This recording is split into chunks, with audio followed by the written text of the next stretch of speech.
पहले देवेंद्र।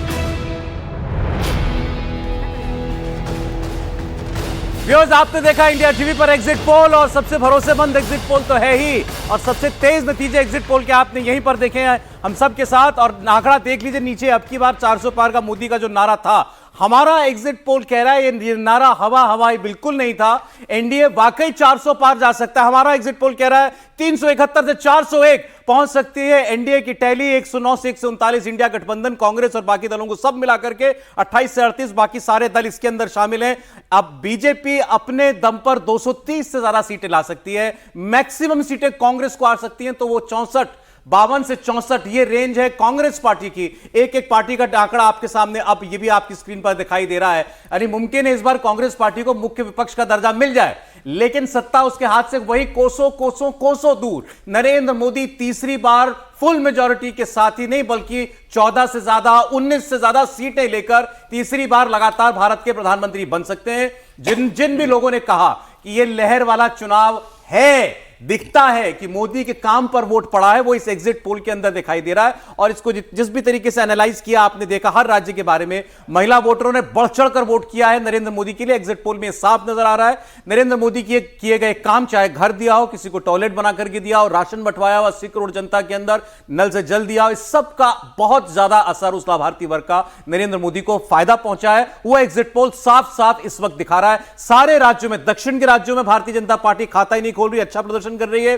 कर्नाटक में जितने नुकसान की उम्मीद बीजेपी को कांग्रेस कर रही थी, बीजेपी को होगा, नहीं हुआ है। ऐसे ही महाराष्ट्र में नुकसान हुआ, उसकी भरपाई बंगाल से हो गई, जहां नंबर 1 पार्टी टीएमसी को पछाड़कर बीजेपी बन सकती है। ओडिशा में बीजेपी नंबर 1 पार्टी बहुत अच्छा प्रदर्शन, दुगनी कर रही है अपनी सीटें, 8 से बढ़ाकर 16 तक भी बीजेपी जा सकती है। तो जहां जहां भी भाजपा को कुछ नुकसान हुआ, उसकी भरपाई बीजेपी ने ज्यादा की है। इसीलिए आपको बीजेपी का ग्राफ बढ़ता हुआ दिखाई दे रहा है। सहयोगियों से जितनी उम्मीद थी शायद उतना साथ बीजेपी को ना मिल रहा हो, लेकिन बीजेपी अपने दम पर जहां लड़ी, खूब डटकर लड़ी और ज्यादातर सीटें जीती, भारतीय जीतेगी, ऐसा प्रेडिक्शन ये एग्जिट पोल करता हुआ दिखाई दे रहा है। सवाल ये, राहुल गांधी बनाम नरेंद्र मोदी, इस चुनाव में देखिए ये चर्चा हमेशा चलती थी, लेकिन कोई चेहरा नहीं दिया गया विपक्ष की तरफ से, और दे भी दिया गया होता तो क्या उसका कोई असर पड़ता अगर ये मोदी की लहर, और लहर नहीं तो और क्या है संजीव जी?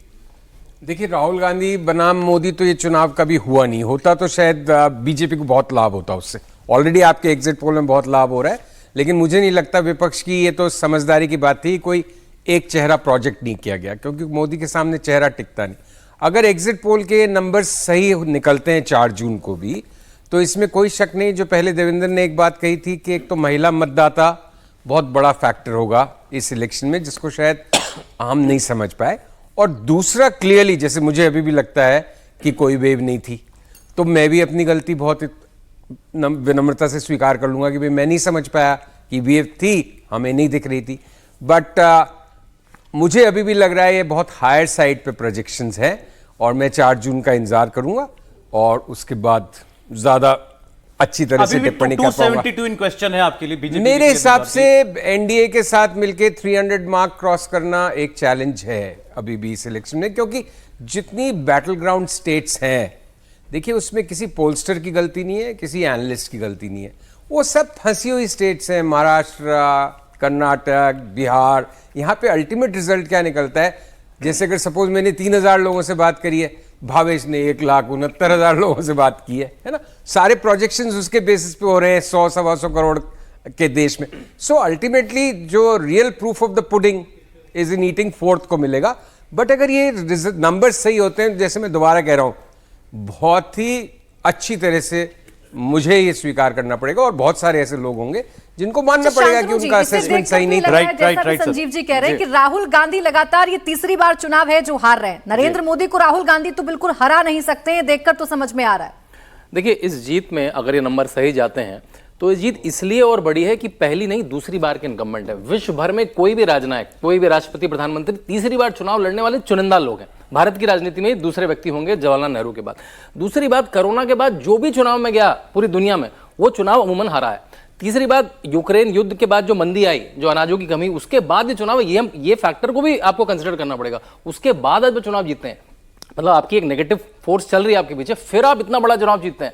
चाहे सीटें 320 भाजपा को आती हैं, 330 भाजपा को आती हैं, बल्कि मैं भावेश से भी पूछना चाहूंगा कि वोट शेयर आप कितना दे रहे हैं, कि 37% वोट शेयर था शांतनु जी, अगर भाजपा का। मार्केटिंग की लैंग्वेज में अगर बात करें कि ब्रांड फटीग भी होता है कि भाई ठीक है आप उसके भी बावजूद मतलब मोदी जी पिछले 10 साल से लगातार हैं, उनके ही नाम उनके ही इर्द गिर्द चुनाव आता है, कई लोग कहते हैं भाई ओवर एक्सपोजर हो रहा है, उनकी ज्यादा रैली हो रही है, इस बार तो आपने देखा उनकी 200 से ज्यादा रैली और रोड शो हैं। ऐसा कौन सा पत्रकार नहीं है, आप में से 2 लोगों को इंटरव्यू दिया, उन्होंने किसको इंटरव्यू नहीं दिया, मतलब हर जगह से पहुंच गए हैं वो, हर जगह से पहुंच गए हैं वो, और उसके बीच में वो गेमर्स के साथ भी बैठ जाते हैं उसी चुनाव के बीच में। तो मेरे ख्याल से पब्लिक कनेक्ट है वो अतुलनीय है। 5 पॉइंट्स अगर हम ये पूछें जो बीजेपी को ये 401 के आंकड़े पर पहुंचाता है। और सबसे पहली बात कि नरेंद्र मोदी का काम, उनका चेहरा। दूसरी चीज कि गृहमंत्री अमित शाह की रणनीति, वो किसी भी चुनाव के लिए बहुत पहले से तैयारी शुरू कर देते हैं। और इस चुनाव में अगर आप देखें तो 200 से ज्यादा रैलियां उन्होंने की एक दिन भी ब्रेक लिए बिना। और पूरे कैंपेन के दौरान सौरभ आप देखें कि जो लोग ये कहते हैं कि प्रधानमंत्री नरेंद्र मोदी क्योंकि अलग अलग बयान दे रहे थे तो वो किसी बौखलाहट का नतीजा था, गृहमंत्री अमित शाह के आप स्पीचेज को उठा के देखें, पहले दिन से जिन इश्यूज की वो बात कर रहे थे आखिर तक उसी पे वो टिके रहे, क्योंकि बूथ से लगातार उनके पास रिपोर्ट आ रही थी।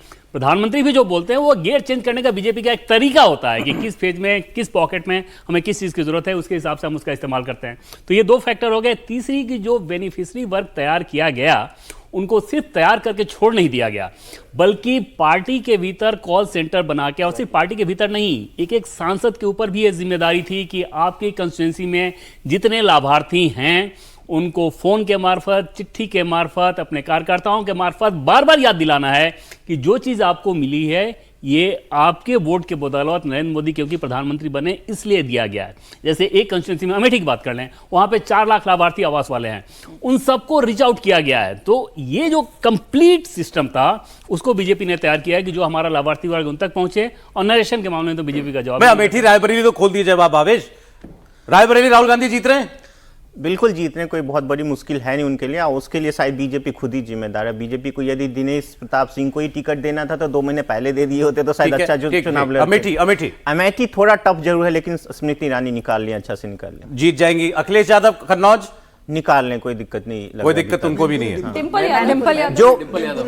मैनपुरी और गाजीपुर सपा का, और आजमगढ़ निरहुआ, वो शुरू से दिख रहा था वहां सपा जीत रही है, शुरू से धर्मेंद्र यादव जीत रहे हैं वहां से। हाँ, मतलब जो आप मान रहे थे सपा की अच्छी सीटें हैं वो सारी सीटें समाजवादी देखिए पार्टी पूरे लगभग 20-22 ऐसी सीटें हैं, 20-22 ऐसी सीटें जिसमें उन्हीं में फाइट चल रही थी और उन्हीं में बहुत ज्यादा हो हल्ला हो रहा था। क्योंकि शुरू में ओपिनियन पोल जितने भी आ रहे थे, शायद हमारा भी था जिसमें 75+ दिख रहा था, तो उनको ज्यादा उम्मीद नहीं थी। लेकिन जब उन्हें दिखा कि हम इतने सीटों में दिख रहे हैं तो शायद उनके यूपी में कांग्रेस को रायबरेली के अलावा कोई और सीट, सहारनपुर और कुछ हद तक संभव है कि बाराबंकी में शायद निकाल ले।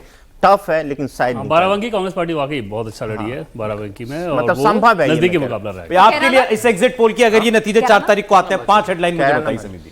देखिए मुझे लगता है कि सबसे बड़ी बात तो प्रधानमंत्री मोदी का चेहरा, दूसरा बड़ी बात है उनकी गारंटी, तीसरा भारतीय जनता पार्टी का जो ऑर्गेनाइजेशन, चुनाव लड़ने की जो स्टाइल है अमित शाह के नेतृत्व के अंदर, तीसरा वो है। और चौथा है कि प्रधानमंत्री मोदी ने कहा है कि मैं जब तीसरी बार लौटूंगा तो क्या करूंगा, उसको लोग बताया कि 5वीं अर्थव्यवस्था बनाऊंगा, किस तरीके से कई बड़े मुझे रिफॉर्म करने, उसको लेकर उन्होंने जो बताया कि जनता को भरोसा दिया है कि भाई आप मुझे तीसरी बार दोगे तो देश को मैं 5वीं अर्थव्यवस्था बनाऊंगा। और उन्होंने बताया कि किस तरीके से मैं करोड़पति दीदी बनाने वाला हूँ, लखपति दीदी बनाऊंगा। ड्रोन को लेकर उन्होंने बताया, किस तरह से बताया कि नए मकान देना हो, कि बड़े रिफॉर्म मुझे करना है जिससे देश 2024 के लिए विकसित भारत बने। मुझे लग रहा है राहुल गांधी के साथ सबसे बड़ी कमजोरी यही कि राहुल गांधी न प्रधानमंत्री मोदी का मुकाबला करने के लिए तैयार हुए, न संगठन के अंदर जिम्मेदारी ली। पार्टी के बड़े नेता छोड़ते गए, उसके लिए वो बात नहीं करते। नीतीश कुमार चले जाते, वो नीतीश कुमार को फोन पे बात नहीं करते। गठबंधन में पप्पू यादव अपनी पार्टी का कांग्रेस में विलय कर देते हैं और एक सीट मांगते हैं। उनकी इतनी ताकत नहीं हुई कि वो लालू प्रसाद यादव से पप्पू यादव के लिए सीट दिलवा सके। तो गठबंधन के अंदर राहुल गांधी की स्वीकारता नहीं है। कांग्रेस के अंदर मल्लिकार्जुन खड़गे पूरी पार्टी छोड़ दी कि जो करना मल्लिकार्जुन खड़गे करे। लेकिन सर राहुल गांधी ने पहले जब जिम्मेदारी ले ली थी तब कौन सा नतीजे उनके फेवर में आ गए थे? तो फिर राहुल गांधी को छोड़ देना चाहिए ना राजनीति। फिर राहुल गांधी क्यों नहीं, गांधी परिवार के बिना कांग्रेस क्या होगी? आप बोल दो कि भाई मल्लिकार्जुन पार्टी के राष्ट्रीय अध्यक्ष जी के मन में एक कमेंट आ गया, बस अब जबान नहीं, मैं तो ये पूछना चाह रहा था भावेश से कि वहां पे क्या हो रहा है पूर्णिया की सीट पे, क्योंकि पप्पू पप्पू यादव यादव बात आ गई थी पूर्णिया। नहीं, वहाँ पे जेडीयू अच्छा कर रही है, और जो पप्पू यादव को जो वोट जा रहा है वो आरजेडी के ही कोटे से जा रहा है, यादवों का वोट जा रहा है या मुस्लिमों का वोट जा रहा है, कुछ जरूर सवर्ण का वोट भी जा रहा है क्योंकि उनका वहाँ पे एक अच्छा कुछ खास रहा है। लेकिन चूंकि इन ब्लॉक प्राइम मिनिस्टर मोदी के नाम पर, तो प्राइम मिनिस्टर मोदी को पीएम बनाने के लिए कोई पप्पू यादव को थोड़ी ना वोट करने जाएगा, इसलिए जो एनडीए का वोट था वो इंटैक्ट रहा। एक संजीव जी से मेरा सवाल है कि आप वरुण गांधी की सीट पे हाँ जीत रहे हो, कोई दिक्कत नहीं। मुझसे ये कोई नहीं पूछ रहा कि आप 5 बिंदु बताइए। मैं भी मैं भी आपके पास उनके 5 बिंदु सुनिए आप।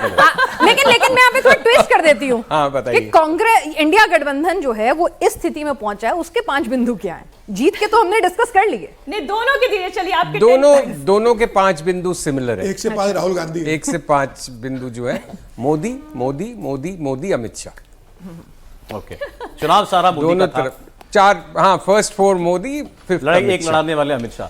भाई कोई और कारण हो ही नहीं सकता अगर इस तरह के नंबर सही सर, निकलते हैं तो। सर, एक point- बाकी तो फिर सब सर, उसका इलैबोरेशन है, राहुल गांधी को भी थोड़ा सा point दे उसमें दें। अलंकरण है बाकी सब। सर आपके इस पर छोड़ रहा हूँ, एक पॉइंट में हम जेपी नड्डा जी को भी रखे राष्ट्रीय अध्यक्ष को।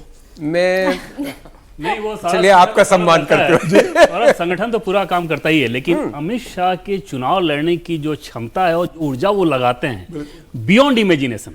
माने उस तरह की मेहनत अगर आप देखें कि रात में 2:30 बजे 3 बजे प्रतिदिन वो जगह रहते हैं और 6 बजे के बाद वो उसी हिसाब से एक्शन में आ जाते हैं। और जैसा कि पहले मैंने आपको बताया था कि एक सिंगल डे ऐसा नहीं रहा जब उन्होंने ब्रेक लिया हो। और एक सवाल शांतनु ने आपसे किया था, वोट शेयर आप कितना देख रहे हैं यहाँ बीजेपी या इंडिया का? बीजेपी का वोट शेयर बढ़ रहा है, उसके बहुत 41% है, लेकिन प्रोविजनल है वो, क्योंकि 6 बजे तक वोटिंग होना था तो हम लोग उसका वेट कर रहे हैं। हमने अपनी टीम को बोला है कि उसका अपडेट कर दिया, उनको भेज दे। हमने वैसे प्रोविजनल वोट भेज दिया था, तो 41% के आसपास बीजेपी का अपना वोट, 37 से बढ़ के 41% बीजेपी वोट। उसके लिए बहुत बड़ी वजह जो बड़े राज्यों हैं, जैसे तमिलनाडु में बीजेपी का वोट शेयर बढ़ रहा है, बंगाल में वोट शेयर बीजेपी का बढ़ रहा है, केरला में बढ़ रहा है, उसके बाद आप देखेंगे उड़ीसा में बढ़ रहा है, तेलंगाना में बढ़ रहा है।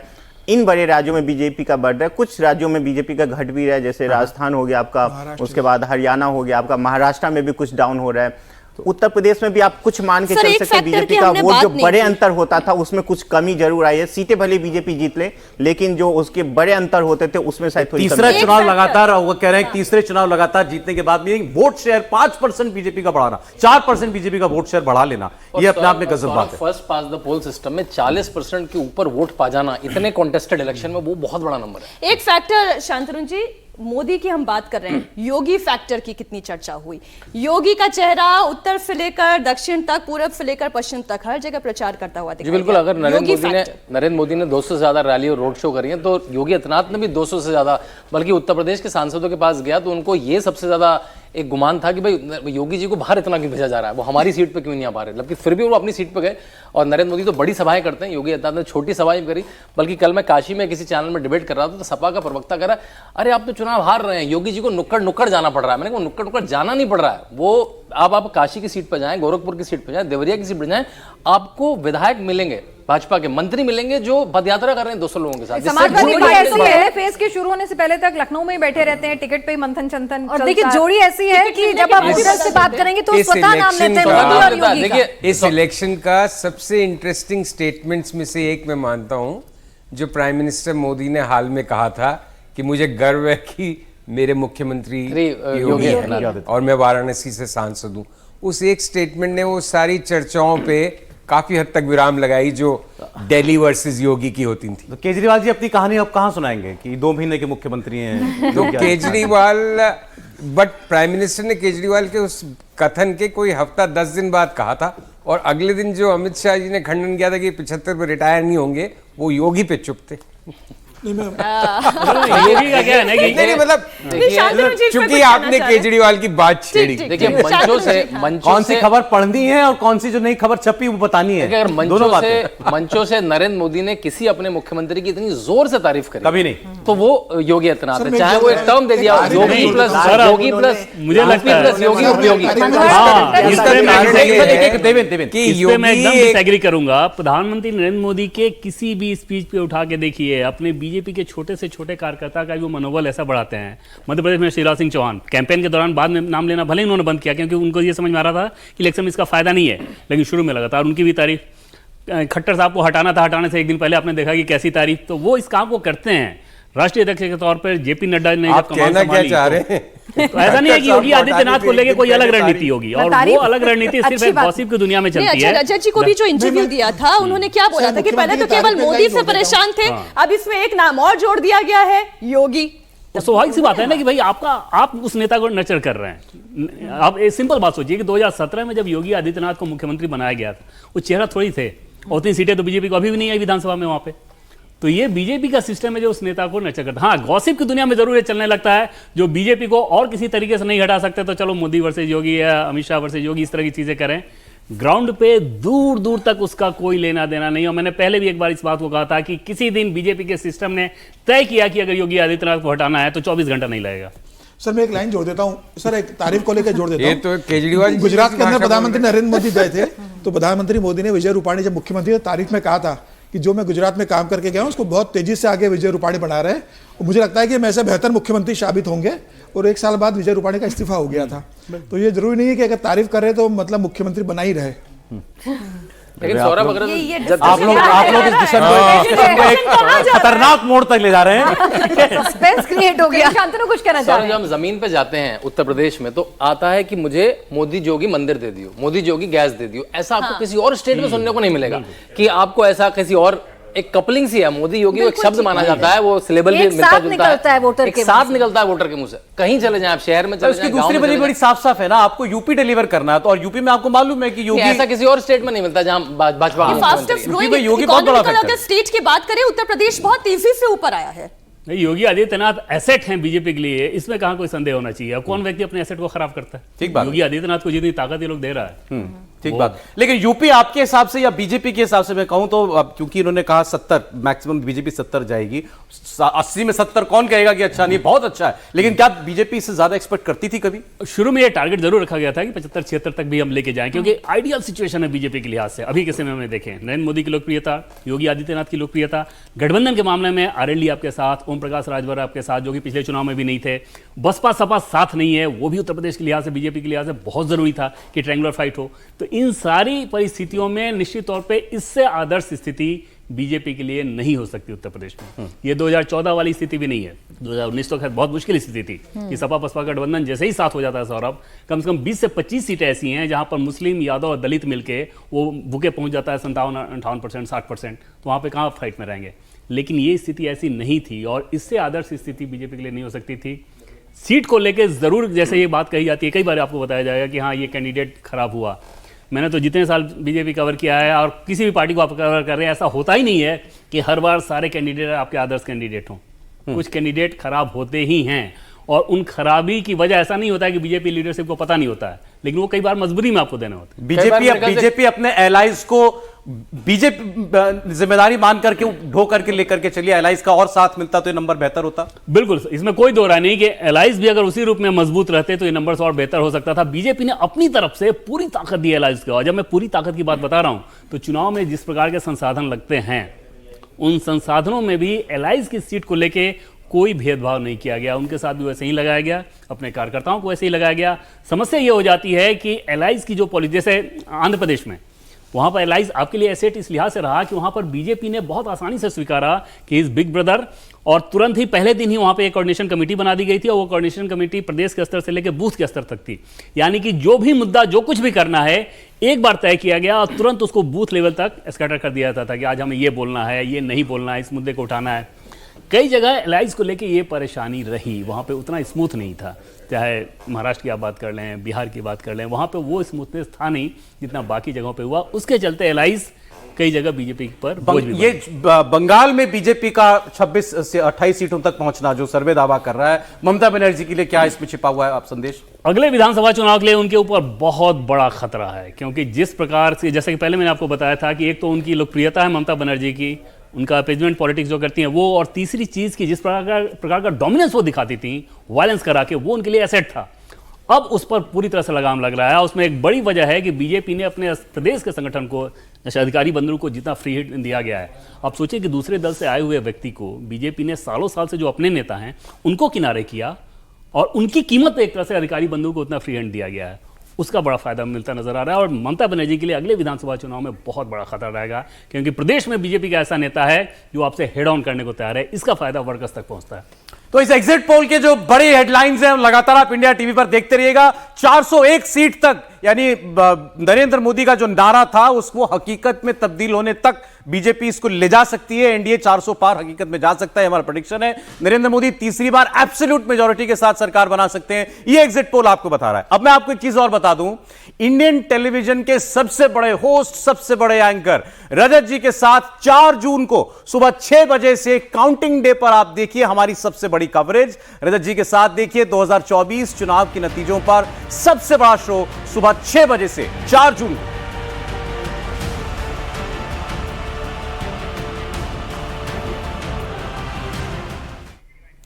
तो हिंदुस्तान में एक सियासी चमत्कार होता हुआ दिखाई दे रहा है। एग्जिट पोल का डेटा यही बता रहा है, जो काम इंदिरा गांधी नहीं कर पाई वो काम नरेंद्र मोदी करके दिखा रहे हैं। 400 पार जो नारा नरेंद्र मोदी ने दिया था वो 4 जून को सच हो सकता है। एनडीए को 401 सीटें भी मिल सकती हैं।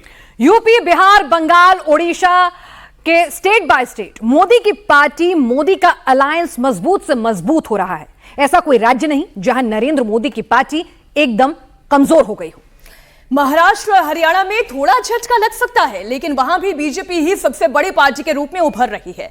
उत्तर प्रदेश में लगातार तीसरी बार बीजेपी स्ट्रॉन्ग परफॉर्मेंस करती दिख रही है।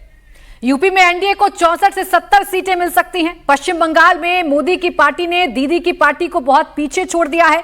बंगाल में बीजेपी को 22 से 26 और तृणमूल को 14 से 18 सीटें मिलने का अनुमान है। आंध्र प्रदेश, तेलंगाना, कर्नाटक, तमिलनाडु और केरल, दक्षिण के सभी राज्यों में बीजेपी शानदार प्रदर्शन करती दिख रही है। एनडीए ने आंध्र प्रदेश को पूरा स्वीप कर लिया है। ओडिशा में बीजेपी बीजेडी की पहुंच से बहुत आगे निकल गई है। मोदी 4 जून को तीसरी बार प्रधानमंत्री ही नहीं बनने जा रहे, बल्कि आंध्र प्रदेश और ओडिशा का मुख्यमंत्री कौन होगा यह भी तय करने की स्थिति में होंगे। 4 जून को और क्या क्या होने वाला है उसका ट्रेलर एग्जिट पोल में कैसे दिखा, पूरी रिपोर्ट दिखाते हैं।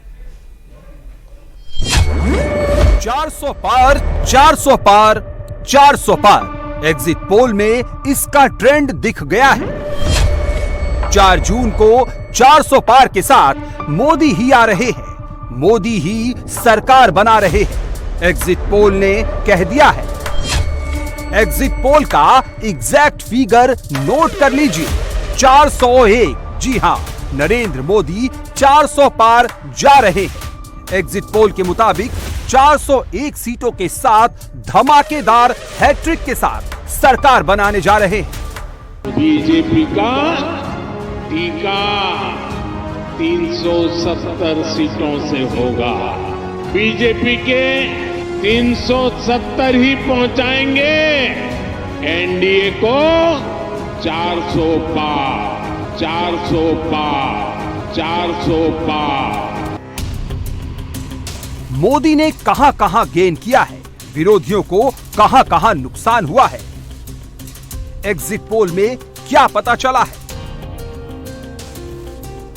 राहुल कितने राज्यों में सिंगल डिजिट में है, अखिलेश कितनी सीट ला रहे हैं, तेजस्वी को कितना मिला है, ममता को कितना घाटा हुआ है, एग्जिट पोल में सारा डाटा आ चुका है।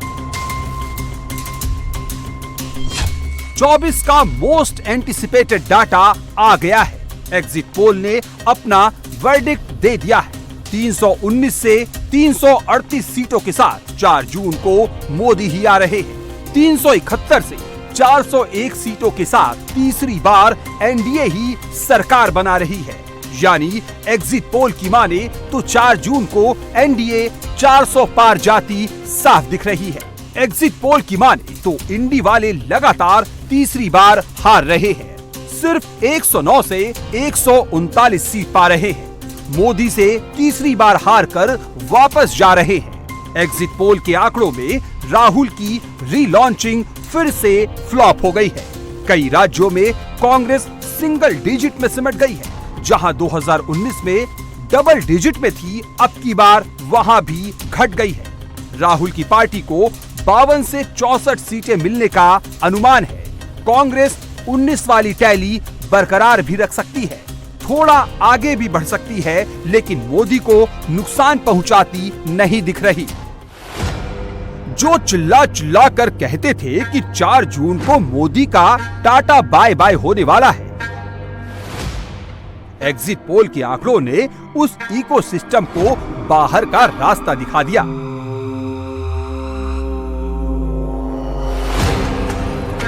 तीसरी बार मोदी को प्रचंड बहुमत दिला दिया।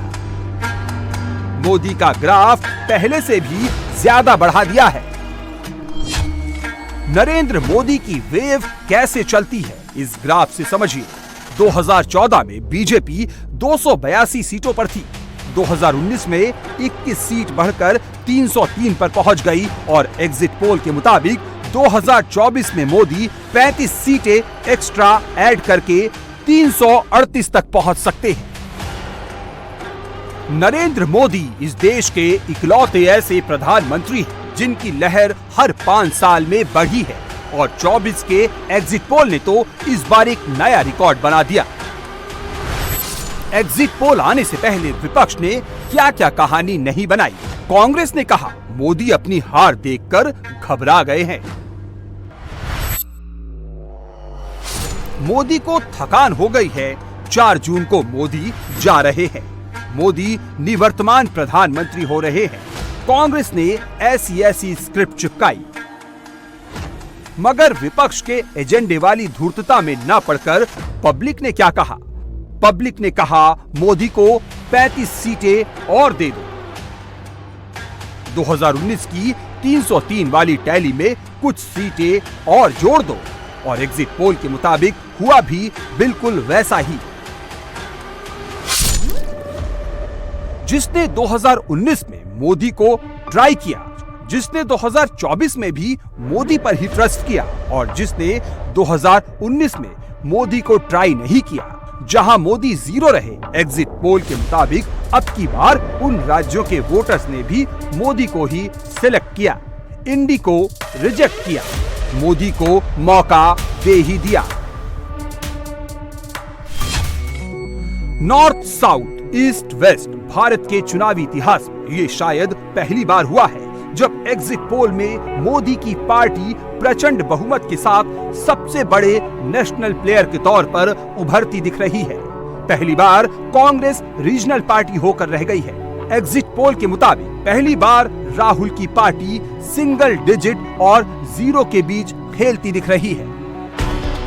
तो चलिए आपको एक एक करके 543 सीटों के एग्जिट पोल का पूरा हिसाब किताब समझाते हैं। शुरुआत सबसे ज्यादा यानी 80 लोकसभा सीटों वाले राज्य उत्तर प्रदेश से करते हैं। इंडिया टीवी CNX के एग्जिट पोल के मुताबिक यूपी में बीजेपी अकेले अपने दम पर 62 से 68 सीटें जीत सकती है, यानी 2019 में जीती 62 सीटों में बीजेपी अब की बार 6 सीटें एक्स्ट्रा जोड़ती हुई दिख रही है। समाजवादी पार्टी 2019 में जीती 5 सीटों से बढ़कर 10 से 16 सीटें जीत सकती है। 2019 में 10 सीटें जीतने वाली मायावती अब की बार खाता खोलती नहीं दिख रही है। रही बात कांग्रेस की, तो 2019 में यूपी की 1 सीट जीतने वाली कांग्रेस अब की बार 1 से 3 सीट निकाल सकती है। एग्जिट पोल के मुताबिक यूपी में एनडीए का आंकड़ा 64 से 70 सीटों तक पहुंच सकता है।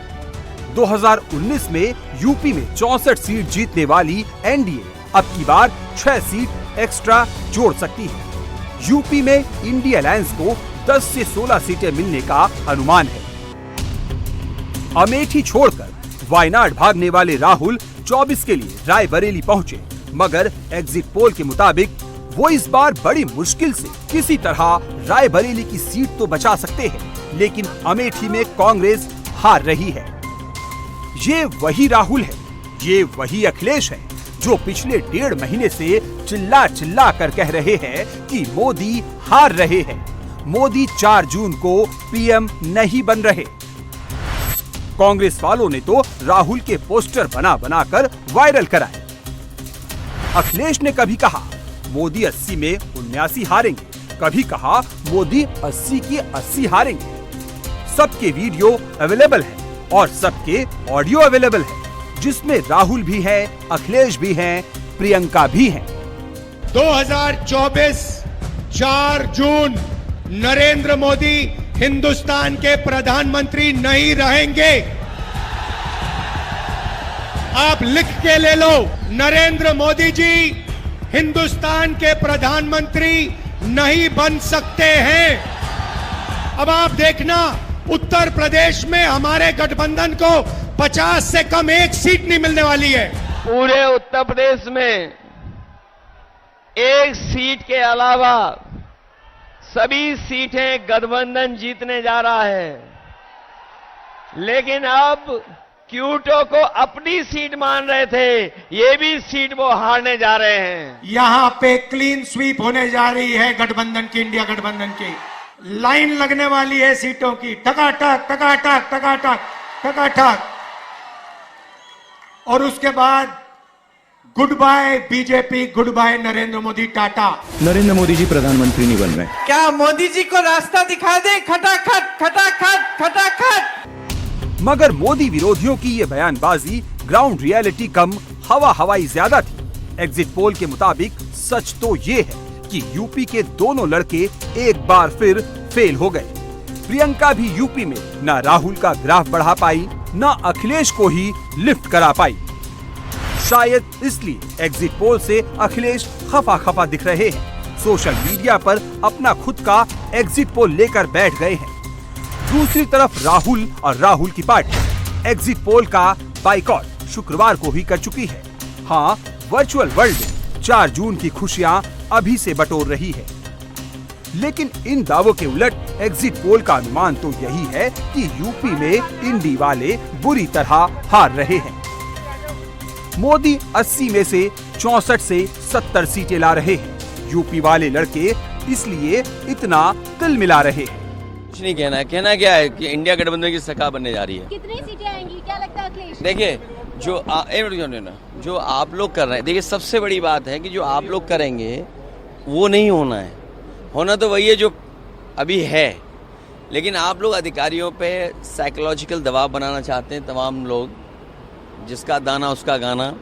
और आप खुद सोचिए, वो जो समुद्र की तरफ चेहरा करके बैठे हैं, सच्चाई तो ये है कि उन्होंने पीठ कर ली है जनता की तरफ। इस बार जनता भी उनके खिलाफ खड़ी हो गई है। अब आपको बिहार लेकर चलते हैं, जहां 40 लोकसभा सीटें हैं।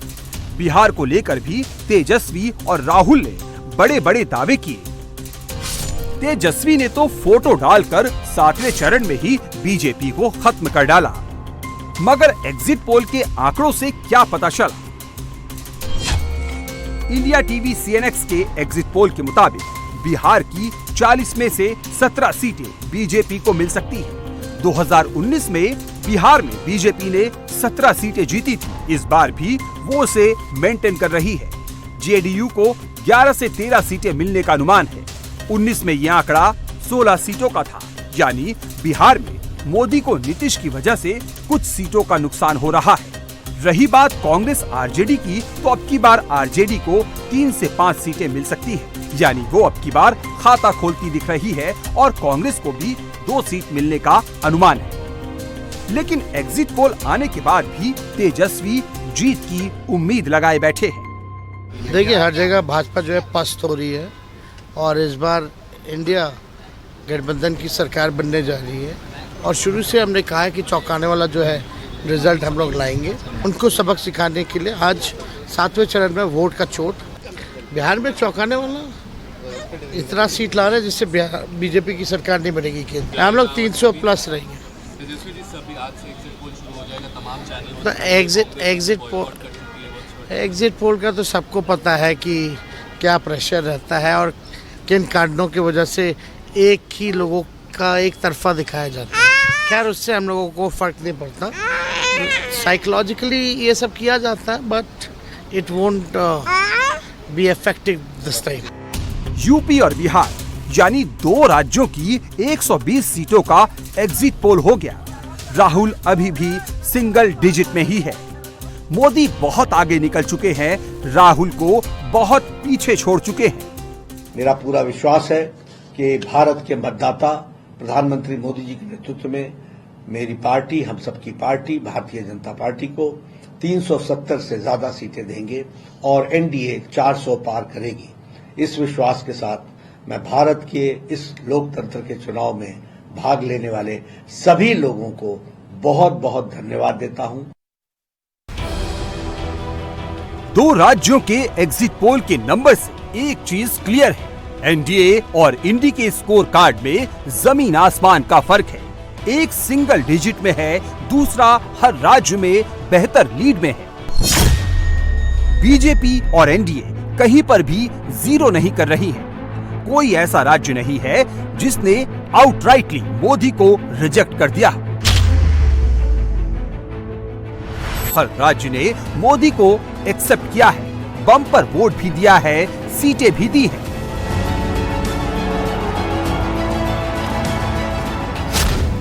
इंडिया टीवी सीएनएक्स के एग्जिट पोल के मुताबिक 2014 और 2019 के बाद 2024 में भी गुजरात की 26 लोकसभा सीटों पर मोदी की पार्टी क्लीन स्वीप कर रही है, यानी कांग्रेस यहां पर भी जीरो पर रहने वाली है। मध्य प्रदेश में भी क्लीन स्वीप के संकेत मिल रहे हैं। एग्जिट पोल के मुताबिक एमपी की 29 सीटों में से बीजेपी को 28 से 29 सीटें मिल सकती है, कांग्रेस 0 से 1 सीट पर रह सकती है। अगर मध्य प्रदेश के एग्जिट पोल का डाटा 4 जून को सही हुआ तो इसका मतलब ये होगा कि एमपी में कांग्रेस अपने गढ़ यानी छिंदवाड़ा सीट को भी गंवा सकती है। कमलनाथ के बेटे नकुलनाथ हार सकते हैं। पिछला जो कार्यकाल था सिर्फ 1 सीट छिंदवाड़ा गई थी उनके पास, कांग्रेस के पास। इस बार आपको क्या लगता है? आपने कहा था 29 की 29 आएंगी, क्या लगता है? मध्य प्रदेश में 29 सीटें ही हम सामान्य नहीं भारी अंतर से जीत रहे हैं, बड़े अंतर से जीत रहे हैं, जिनमें छिंदवाड़ा भी शामिल है और जिनमें राजगढ़ भी शामिल है। अब की बार राजस्थान में बीजेपी को थोड़ा नुकसान होता दिख रहा है। इंडिया टीवी सीएनएक्स के एग्जिट पोल के मुताबिक राजस्थान की 25 में से बीजेपी 21 से 23 सीटें जीत सकती है। 2019 में बीजेपी ने 24 सीटें जीती थी। कांग्रेस 2019 में 0 सीट से अब की बार 2 से 4 सीट पर पहुंच सकती है। भारतीय जनता पार्टी का बूथ पर बैठने वाले सामान्य कार्यकर्ता से लेकर के राष्ट्रीय अध्यक्ष तक सभी लोग पूरी तरह से विश्वस्त थे कि भारतीय जनता पार्टी प्रचंड बहुमत से तीसरी बार फिर सरकार में आ रही है। देश की जनता ने नरेंद्र मोदी जी को प्रधानमंत्री बनाने के लिए और विकसित भारत के संकल्प को सिद्ध करने के लिए मानस बनाया हुआ था और उसी के आधार पर भारतीय जनता पार्टी के कार्यकर्ताओं के लिए, भारतीय जनता पार्टी के लिए देश की जनता ने एक नारा दिया था और वो नारा था अब की बार 400 के पार। और भारतीय जनता पार्टी उस संकल्प को, देश की जनता के संकल्प को सिद्ध करने के लिए मैदान में थी, इसलिए पहले दिन से हम विश्वास थे। भारतीय जनता पार्टी और माननीय यशस्वी प्रधानमंत्री जी के लिए है कि माननीय प्रधानमंत्री जी को तीसरी बार प्रधानमंत्री बनाने के लिए वोट कास्ट किया जा रहा है। निश्चित रूप से राजस्थान में 25 की 25 सीटें भारतीय जनता पार्टी के पक्ष में आएगी। 2014, 2019 दोनों बार बड़ा मैंडेट मिला था देश में, राजस्थान में 25 सीटें मिली थी। इस बार कहा जा रहा है कि कुछ ऐसी सीटें हैं जो बीजेपी लूज कर रही है, स्पेशली ईस्टर्न राजस्थान और वेस्टर्न राजस्थान की जो सीटें हैं। आपको क्या लगता है स्पेसिफिकली इन सीटों को कुछ आकलन आप देखते हैं? हाँ, हम लोग, हर भारतीय जनता पार्टी का हर कार्यकर्ता और हम हर मतदाता इस बात पे आश्वस्त है कि भारतीय जनता पार्टी की 25 की 25 सीटें आएगी। बीजेपी की टॉप लीडरशिप भी मान चुकी है कि अब की बार राजस्थान से थोड़ा नुकसान होने के संकेत हैं। अब आपको छत्तीसगढ़ लेकर चलते हैं। हमारे एग्जिट पोल के मुताबिक छत्तीसगढ़ की 11 में से बीजेपी को 10 से 11 सीट मिल सकती है। 2019 में यह आंकड़ा 9 सीटों का था, यानी मोदी यहां गेन कर रहे हैं, जबकि कांग्रेस 0 से 1 सीट पर आकर रुक सकती है। 2019 में कांग्रेस ने यहां की 2 सीटें जीती थी। एनडीए एक बड़ा सरप्राइज झारखंड में देती दिख रही है। हेमंत सोरेन के जेल जाने के बाद कल्पना सोरेन ने इमोशनल कार्ड खेलकर माहौल तो बनाया, लेकिन सोरेन पर लगे करप्शन के आरोप के बाद वोटर्स का जेएमएम से मोह भंग हो गया। इसका नतीजा एग्जिट पोल के नंबर्स में दिखा है। इंडिया टीवी सीएनएक्स के एग्जिट पोल के मुताबिक झारखंड की 14 सीटों में से बीजेपी 10 से 12, जेएमएम 1 से 3 सीट जीत सकती है, झारखंड में एनडीए की टैली 11 से 13 तक जा सकती है। इंडी 1 से 3 पर सिमट सकती है।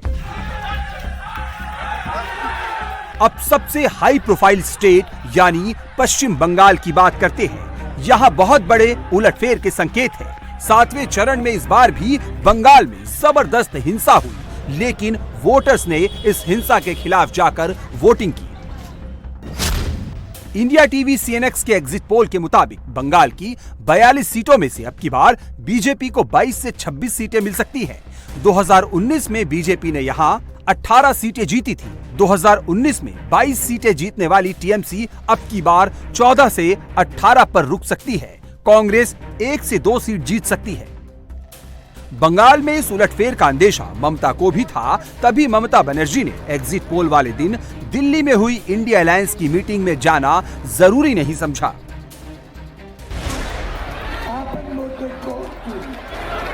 एग्जिट पोल के मुताबिक 24 का एक दूसरा सरप्राइज ओडिशा से मिलने वाला है। मोदी ने नवीन बाबू के गढ़ में सेंध लगा दी है।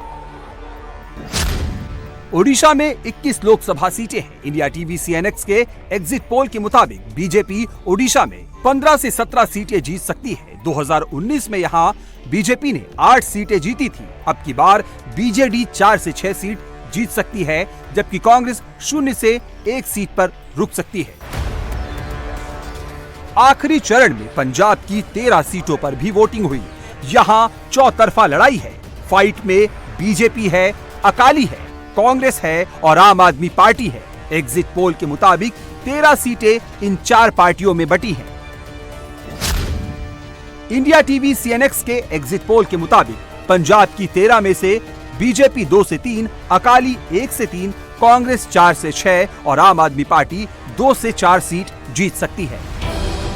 हरियाणा में बीजेपी की सीटें घटने के संकेत हैं और इसका हिंट अमित शाह काफी पहले दे चुके हैं। एग्जिट पोल के मुताबिक हरियाणा में पिछली बार 10 की 10 सीटें जीतने वाली बीजेपी अब की बार 6 से 8 सीट जीत सकती है। कांग्रेस 2 से 4 सीटें हासिल कर सकती है। हिमाचल प्रदेश की 4 में से 1 सीट पर फाइट है। एग्जिट पोल के मुताबिक 2019 में हिमाचल की 4 सीट जीतने वाली बीजेपी 3 से 4 पर रह सकती है। कांग्रेस 0 से 1 सीट निकाल सकती है। जो सीट फंसी हुई दिख रही है वो है मंडी। यहाँ कंगना और विक्रमादित्य के बीच क्लोज कॉन्टेस्ट है, लेकिन कंगना जीत को लेकर कॉन्फिडेंट है। पूरे भारतवर्ष में जो उसकी गारंटी है, उनका लोहा जो है पूरा भारतवर्ष और हिमाचल प्रदेश भी मानता है। तो हम जो है मोदी जी की सेना है और मुझे जो है अवश्य ही मंडी पार्लियामेंट्री का आशीर्वाद मिलेगा और मोदी जी को जो है यहाँ पर भी हम लोग 4 की 4 सीटें जो है वो मिलेगी। उत्तराखंड में कांग्रेस कहीं नहीं है। एग्जिट पोल के मुताबिक यहाँ की 5 सीट 2019 की तरह बीजेपी एक बार फिर निकाल सकती है। कांग्रेस 0 पर रह सकती है। एग्जिट पोल के मुताबिक जम्मू कश्मीर की 6 सीटों में से बीजेपी को 2 से 3, कांग्रेस को 0 से 1, नेशनल कॉन्फ्रेंस को 3 सीटें मिलने का अनुमान है। एनडीए को सबसे बड़ा झटका महाराष्ट्र में लगता दिख रहा है। महाराष्ट्र की 48 सीटों पर एनडीए 2019 के ग्राफ से नीचे आ सकती है। इंडिया टीवी सीएनएक्स के एग्जिट पोल के मुताबिक महाराष्ट्र में बीजेपी 18 से 22 सीटें जीत सकती है। 2019 में बीजेपी ने 23 सीटें जीती थी। अब की बार कांग्रेस को यहां 4 से 6, ठाकरे गुट को 9 से 13, पवार गुट को 4 से 5, शिंदे गुट को 5 से 7, अजीत पवार की एनसीपी को 1 से 3 सीटें मिलने का अनुमान है। यानी महाराष्ट्र में अब की बार एनडीए 2019 में जीती 35 सीटों से घटकर 26 से 30 की रेंज में आ सकती है। इंडी गुट 18 से 22 की रेंज तक जा सकता है। एग्जिट पोल के मुताबिक अब की बार गोवा की दोनों सीटें बीजेपी के खाते में जा सकती है। कांग्रेस 0 पर रह सकती है। अब दक्षिण भारत में आते हैं। वही दक्षिण भारत जहां मोदी ने जबरदस्त मेहनत की।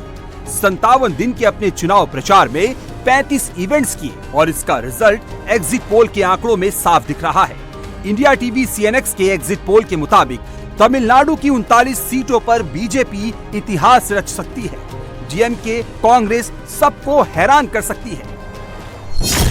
एग्जिट पोल के मुताबिक तमिलनाडु में बीजेपी को 5 से 7 सीटें मिलने का अनुमान है। कांग्रेस को 6 से 8, AIADMK को 0 से 1, DMK को 16 से 18, अन्य को 8 से 10 सीटें मिल सकती है। आंध्र प्रदेश की 25 लोकसभा सीटों में से बीजेपी को 4 से 6, जीएसपी को 0 से 2, टीडीपी को 13 से 15, वाईएसआरसीपी को 3 से 5 सीटें मिल सकती है। एनडीए की बात करें तो आंध्र में एनडीए की टैली 19 से 23 तक पहुंच सकती है। मोदी के लिए एक सरप्राइज तेलंगाना में भी है। वहां की 17 सीटों में से बीजेपी 8 से 10 सीट जीत सकती है। 2019 में बीजेपी को तेलंगाना से 4 सीटें मिली थी। बीआरएस 0 से 1, कांग्रेस 6 से 8 सीट जीत सकती है। एआईएमआईएम भी 1 सीट निकाल सकती है। कर्नाटक में बीजेपी को थोड़ा नुकसान होता दिख रहा है। एग्जिट पोल के मुताबिक कर्नाटक की 28 में से बीजेपी को 18 से 22, कांग्रेस को 4 से 8, जेडीएस को 1 से 3 सीटें मिलने का अनुमान है। यानी यहाँ एनडीए की टैली 20 से 24 और इंडी की टैली 4 से 8 रह सकती है। दक्षिण का मैंने बहुत व्यापक दौरा किया था और तभी मैंने कहा था कि दक्षिण भारत के परिणाम भी आश्चर्य में डाल देंगे। मोदी जी सब जगह हैं। मोदी जी पर विश्वास पूरब, पश्चिम, उत्तर, दक्षिण चारों तरफ है और लोग मोदी जी को नेता के रूप में नहीं, उनके विश्वास के रूप में देखते हैं, उनके प्रति श्रद्धा रखते हैं और उसी श्रद्धा से लोगों ने वोट किए हैं। दक्षिण भारत मल्लिकार्जुन खड़गे जी ने आज प्रेस कॉन्फ्रेंस किया, उन्होंने बताया कि 290 से ज्यादा सीटें जो है वो मिलने जा रही हैं इंडिया अलायंस को। दिन में सपने देख रहे हैं, ये सपने मुंगेरी लाल के सपने हैं। दिल को बहलाने को गालिब ख्याल अच्छा है, लेकिन वो जानते हैं कि वो झूठ बोल रहे हैं, उनके दावे खोखले हैं, वो जानते हैं। और लेकिन अब कुछ ना कुछ तो कहना पड़ेगा। 2 दिन कार्यकर्ता टिका रहे, काउंटिंग में तो कम से कम चला जाए। पहले भी कहते थे मध्य प्रदेश में कि हम 150 से कम नहीं जीतेंगे, लिखवा के ले लो, क्या हुआ? इसलिए खोखले दावे हैं, वो खुद जानते हैं, लेकिन फिर भी बोलना तो है, इसलिए बोल रहे हैं। एग्जिट पोल के मुताबिक केरल में भी बीजेपी अपना खाता खोल सकती है। मोदी की मेहनत यहां रंग ला सकती है।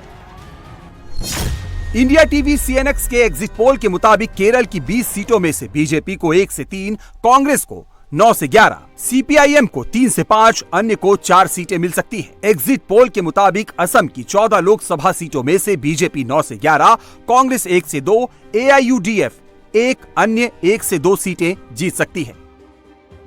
एग्जिट पोल के मुताबिक त्रिपुरा की 2 और अरुणाचल की 2 सीट 2019 की ही तरह इस बार भी बीजेपी जीत सकती है। मणिपुर की 1 सीट भी बीजेपी के खाते में जा सकती है। अब बात करते हैं दिल्ली की 7 लोकसभा सीटों की। 2019 में बीजेपी ने ये 7 सीटें जीती थी और हमारे एग्जिट पोल के मुताबिक अब की बार बीजेपी 6 से 7, कांग्रेस 0 से 1 सीट जीत सकती है। दिल्ली में आम आदमी पार्टी 0 पर रह सकती है। यानी एग्जिट पोल के मुताबिक मोदी अगर कुछ राज्यों में घटे हैं तो कई अन्य राज्यों में उन्होंने अपनी सीटें 2019 के मुकाबले कहीं ज्यादा बढ़ा ली है। और एग्जिट पोल की माने तो इसी के दम पर बीजेपी अब की बार 319 से 338 सीटें जीतती दिख रही है। एनडीए की टैली 371 से 401 पर पहुंचती दिख रही है। यानी अगर 4 जून को यह एग्जिट पोल सही हुआ तो एनडीए 400 पार जा रही है। मगर इंडी वाले अभी भी मोदी की सीटें घटा रहे हैं, उल्टे खुद को 295 प्लस बता रहे हैं। राहुल और राहुल की पार्टी एक नया पोस्टर लेकर आ गई है, अपना एग्जिट पोल लेकर आ गई है। उसे जनता का एग्जिट पोल बता रही है और खुद को ही 295 से ज्यादा सीटें दिला रही है। हम जो आज बीजेपी और उनके साथी लोग खास करके एग्जिट पोल पे बहुत वो लोग चर्चा करेंगे और इसीलिए लोगों में कंफ्यूजन नहीं होना और वो जो नैरेटिव देने की कोशिश कर रहे हैं उसको हमने सच्चाई इस देश के लोगों को बताना चाहते हैं। इंडिया गठबंधन कम से कम 295 सीटें प्लस 295 से ज्यादा आएंगे कम तो नहीं आएंगे। ये हमने आकलन किया कि सभी हमारे नेताओं से पूछने के बाद ये एक आंकड़ा हमारे पास मिला है और इस आंकड़े में कोई बदलाव नहीं है। ये एक जनता की सर्वे है, हमारा सर्वे नहीं है। जो जनता ने सीधा हमारे को कहा है और हमारे नेताओं को जो इंफॉर्मेशन दिया है, ये इंफॉर्मेशन पहुंचाया है, उस आधार पर ये हमने आज आप लोगों को बता रहे हैं। सरकारी सर्वे तो होते हैं क्योंकि उनके पास बहुत से आंकड़े बनाने का, बिगाड़ने का ये पहले से भी है और उनके चंद जो मीडिया के दोस्त हैं उसको हाई फाई करके वो भी लोग बताते हैं। इसीलिए हम आपको सत्य बताना, रियलिटी बताना, जनता का क्या मन है, जनता जो कहती है वो हम आपके सामने रख रहे हैं। इंडिया अलायंस वाले मीटिंग कर रहे हैं, 295 प्लस सीटों की हवा बना रहे हैं। एग्जिट पोल के नंबर्स आने के बाद ये माहौल बना रहे हैं कि मोदी तो हार रहे हैं, 4 जून को जा रहे हैं। संविधान खतरे में है से लेकर आरक्षण खतरे में है, ना जाने कैसे कैसे नैरेटिव विपक्ष ने बनाए, लेकिन एग्जिट पोल तो कह रहा है कि लाख कोशिश करके भी इंडी वाले मोदी से ना जीत पाए। एग्जिट पोल के मुताबिक कांग्रेस की हालत तो ऐसी है कि वो 20 राज्यों में सिंगल डिजिट में है, 10 राज्यों में 0 पर है। केरल में भी बड़ी मुश्किल से दहाई का आंकड़ा टच कर पा रहे हैं। फिर ना जाने किस आधार पर कांग्रेस वाले इंडी वाले जीत का इतना बड़ा दावा ठोक रहे हैं। According to these statistics, Bharatiya Janata Party may emerge as the single largest party in the southern states. अभी जो मैंने फिगर थे कितने 130 फॉर द सदर्न स्टेट्स का जो आया है, तो मैं फिगर देखा था एनडीए एट 50+। मैं वो नहीं कह रहा हूं, मैं कह रहा हूं बीजेपी बाय इटसेल्फ, बिकॉज बाकी पार्टीज, कोई तमिलनाडु में पार्टी है, कोई केरला में है, कोई कर्नाटक में है, बट एक पार्टी जो सारे दक्षिण राज्यों में है, it's BJP. So this is one picture which is emerging. दूसरी पिक्चर कि माननीय प्रधानमंत्री जी की जो अपनी उनका स्टेचर है, जो मोदी की गारंटी, वो जो विकास का काम हुआ है और आगे आने वाले 5 साल में जो करने, जो विकसित भारत बनाने का उनका संकल्प है, that has been a big hit. और आज उन्होंने कोई प्रेस कॉन्फ्रेंस की है जो मेरे लगता है कि पूरा ही उनका जो डिल्यूजनल पॉलिटिक्स है, और खरगे जी ने कोई आंकड़ा बहुत बड़ा बना दिया है। मुझे लगता है कि ये 4 तारीख के बाद जब वाकई में रिजल्ट्स आएंगे तो कह रहे हैं कि उसमें क्या, देखिए हम क्या कहते हैं, हम पहले क्या कह रहे थे और हमारे भारतीय जनता पार्टी के मेरे जैसे कार्यकर्ता या स्पोक्सपर्सन क्या कह रहे हैं, हम वही बात कर रहे हैं अपनी डेवलपमेंट फिगर्स की, मोदी जी के काम के बारे, और उसको हम 4 तारीख के बाद भी वही दोहराएंगे। ये लोग क्या कह रहे हैं कि आज जो बात करनी है कर लो, कि 4 तारीख के बाद तो जब आंकड़े आएंगे पता लग जाएगा। सो इन्होंने अपना पूरा मजा आज पता नहीं 300 तक पहुंच गया, 295 की बात कर रहे थे इंडिया अलायंस की। सो मुझसे कमेंट पूछा गया, मैंने कहा why do you want me to dignify this.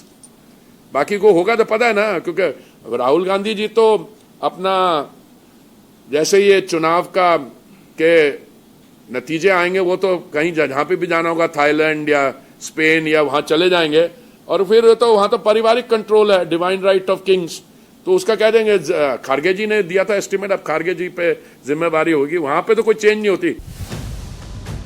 सच तो ये है कि विपक्ष ने मोदी के खिलाफ जो नैरेटिव बनाया, एग्जिट पोल के आंकड़ों के बाद सब पंक्चर हो गया। हिंदुस्तान के चुनाव में लगातार अपनी सीटें बढ़ाकर जीतने वाले इकलौते नेता मोदी ही हैं। पंडित नेहरू ने 3 चुनाव जरूर जीते, लेकिन उन्हें टक्कर देने वाला कोई नहीं था।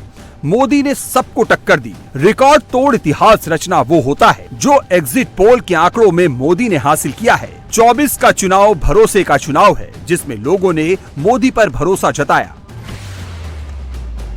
राहुल पर नहीं, मोदी पर भरोसा बढ़ रहा है। विरोधियों पर पब्लिक का भरोसा घट रहा है।